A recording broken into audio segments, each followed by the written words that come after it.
Bienvenue. Imaginons une situation. Quelqu'un est malade et ses proches, en voulant absolument l'aider, finissent par l'épuiser encore plus. Ou un médecin qui, en voulant sauver son patient, lui donne l'impression de l'attaquer. C'est un paradoxe très courant. Exactement.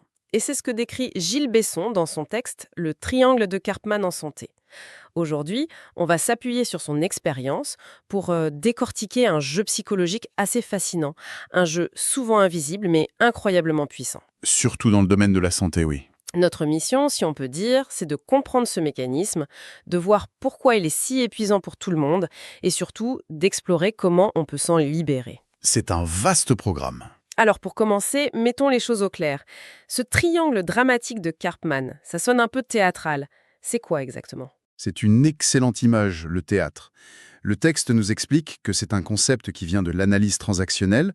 Pour faire simple, c'est une théorie qui observe nos interactions un peu comme des mini-scénarios, justement. Ah d'accord. Et ce triangle, c'est l'un des scénarios les plus courants et l'un des plus piégeux. Il met en scène trois rôles très définis. Un scénario de théâtre donc. Quels sont les personnages de cette pièce? Alors, le premier, c'est le persécuteur. C'est la personne qui va critiquer, blâmer, juger. Dans sa vision, il a raison, l'autre a tort. Donc ce n'est pas forcément le méchant de l'histoire, le cliché, ça peut être quelqu'un qui pense bien faire, mais qui devient hyper critique. Exactement. L'intention n'est pas toujours malveillante, mais le résultat est le même. L'autre se sent attaqué, rabaissé. D'accord. Et le deuxième personnage? Le deuxième, c'est la victime. Elle se sent impuissante, dépassée, elle se plaint beaucoup, a l'impression que les choses lui tombent dessus, et elle cherche toujours quelqu'un pour la prendre en charge. On voit bien le tableau, une posture où on subit plus sa vie qu'on ne la pilote. Et j'imagine qu'il y a quelqu'un qui répond à son appel. Bien sûr, c'est le troisième et dernier rôle, le sauveur. Le sauveur, c'est celui qui se précipite pour aider, pour conseiller, pour réparer. Mais souvent sans qu'on le lui demande. Très souvent, oui. Il se sent responsable du bonheur des autres. Il tire sa propre valeur du fait d'être indispensable, en fait. Et c'est là qu'on touche au cœur du problème, non? L'intention du sauveur est bonne, on veut tous aider un proche. Mais le texte nous dit que cette aide peut en fait être un piège. C'est le nœud du problème. En sauvant la victime, le sauveur la maintient dans son impuissance. Il lui envoie un message implicite qui est « Tu n'es pas capable seul, tu as besoin de moi ». Et ces trois rôles, comme vous le disiez, ils ne peuvent pas exister l'un sans l'autre. Non, ils s'emboîtent parfaitement. Ils se nourrissent mutuellement. Il n'y a pas de sauveur sans victime, pas de victime sans persécuteur. C'est un système clos, une sorte de danse un peu toxique à trois. Et le texte de Gilles Besson insiste beaucoup sur le fait que le monde de la santé, la maladie chronique, tout ça, c'est un terreau incroyablement fertile pour ce genre de dynamique. C'est un véritable incubateur. On peut prendre un exemple très concret. Le patient peut très facilement glisser dans le rôle de la victime. En se disant je suis malade, je suis diminué, personne ne peut comprendre ce que je vis. Et là, la maladie devient le persécuteur tout trouvé. Précisément. Et face à cette détresse, l'aidant, que ce soit le conjoint, un enfant, il veut aider. Donc, il enfile le costume du sauveur. Naturellement. Il commence par prendre en charge de petites choses, puis de plus en plus, toujours en pensant bien faire. C'est la fameuse phrase laisse, je vais le faire, repose-toi. Mais à force de faire pour, les dents s'épuisent, la fatigue arrive, puis la frustration. Et c'est là qu'arrive le fameux coup de théâtre du triangle. Le sauveur, épuisé, bascule. Et il devient persécuteur. Ah oui. Les pensées changent, ça devient « je me sacrifie et il ne fait aucun effort » ou « il me rend la vie impossible ». Les reproches commencent. La victime, du coup, se sent encore plus incomprise, ce qui renforce son rôle. Et le cycle recommence. C'est un engrenage terrifiant. Et le texte souligne que même les professionnels de santé, les soignants, sont aspirés là-dedans. Oui, et c'est ça qui est fascinant. Leur métier, par définition, c'est d'aimer. Ils sont donc, en quelque sorte, prédisposés au rôle de sauveur. Le sauveur ultime presque. Voilà. Celui qui pense « je suis le seul à pouvoir l'aider, je vais trouver la solution ». Ça crée une pression énorme. Et j'imagine que, comme les dents, il peut aussi basculer en persécuteur. Absolument. Face à un patient qu'il trouve trop passif, qui ne suit pas les consignes, le soignant peut se sentir frustré, impuissant. Et la phrase « vous n'avez pas respecté les consignes » est un parfait exemple de ce glissement. Le soignant blâme le patient pour l'échec du traitement. C'est ça, il devient persécuteur, sans même s'en rendre compte. Il est entré dans le jeu.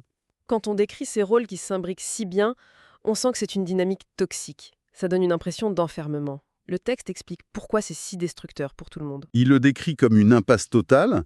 C'est un système qui crée une dépendance et qui empêche toute autonomisation. Personne n'en sort gagnant, en fait. C'est un jeu où tout le monde perd.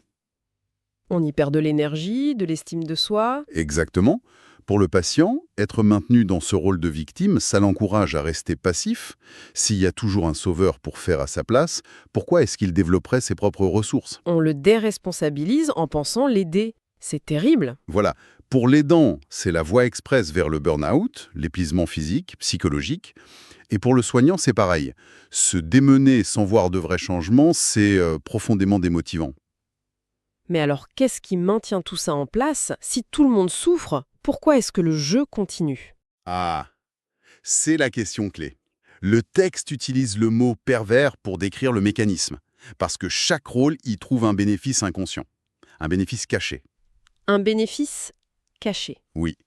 La victime, par exemple, elle obtient de l'attention, et elle est déchargée de ses responsabilités. Le sauveur, lui, se sent utile, valorisé, indispensable. Ça flatte son ego. Et le persécuteur? Le persécuteur, il exerce une forme de pouvoir. Il se sent supérieur et justifié dans sa colère ou sa critique. Ces bénéfices cachés, c'est la glu qui maintient le triangle en place, même quand il fait souffrir. C'est beaucoup plus subtil que ce que je pensais. En fait, c'est un cercle vicieux qui se fait passer pour une relation d'aide.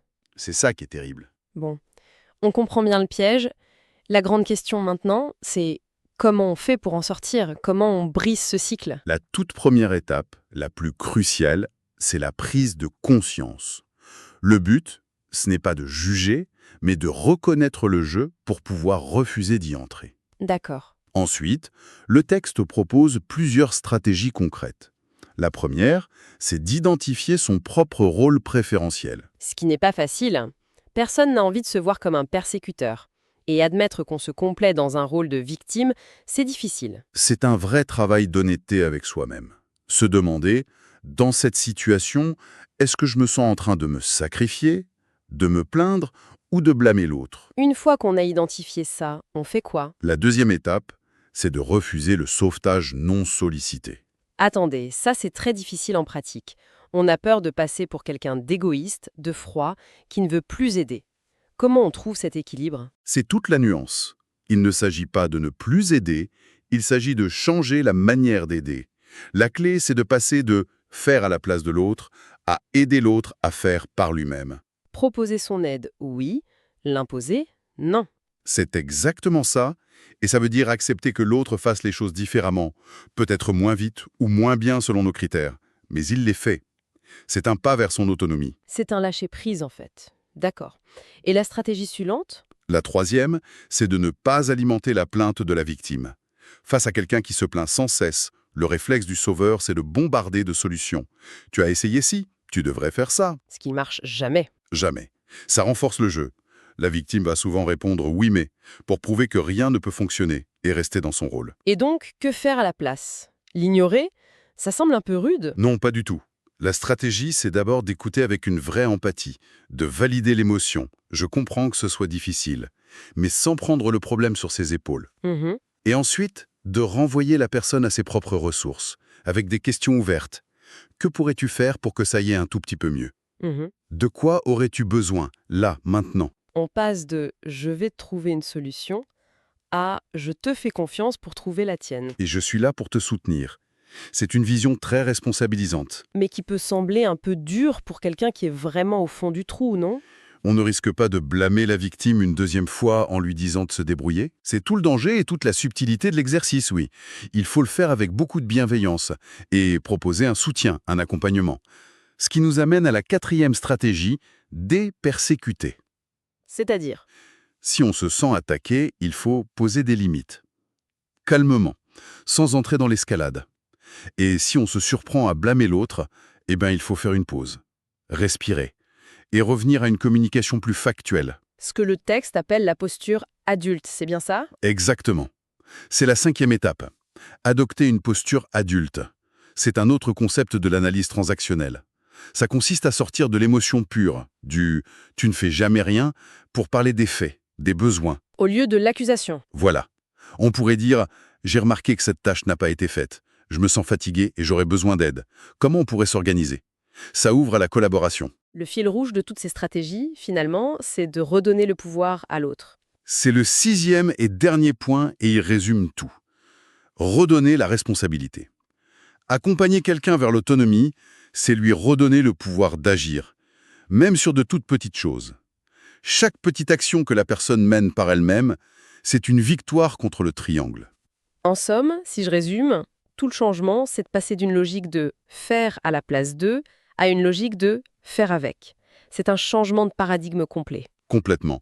On ne voit plus la personne comme un problème à résoudre, mais comme un partenaire avec qui collaborer.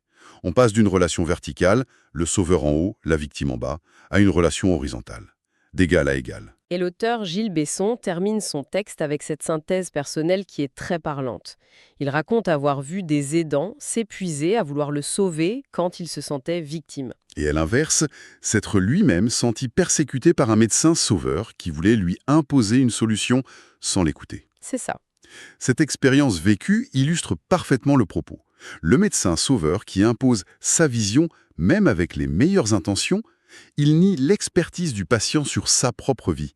Et sans le vouloir, il devient un persécuteur. Ça demande une sacrée dose d'humilité de la part de celui qui aide, d'accepter qu'on n'a pas toutes les réponses et que notre aide peut, paradoxalement, être un obstacle. Ça demande de l'humilité, oui. Et ça soulève une question essentielle sur ce qu'est une relation d'aide saine. Elle n'est pas fondée sur le sauvetage, mais sur la collaboration. L'objectif, ce n'est pas de porter l'autre, mais de marcher à ses côtés. C'est un message très fort. Ce n'est pas juste une technique de communication, c'est une véritable philosophie de la relation humaine. Tout à fait.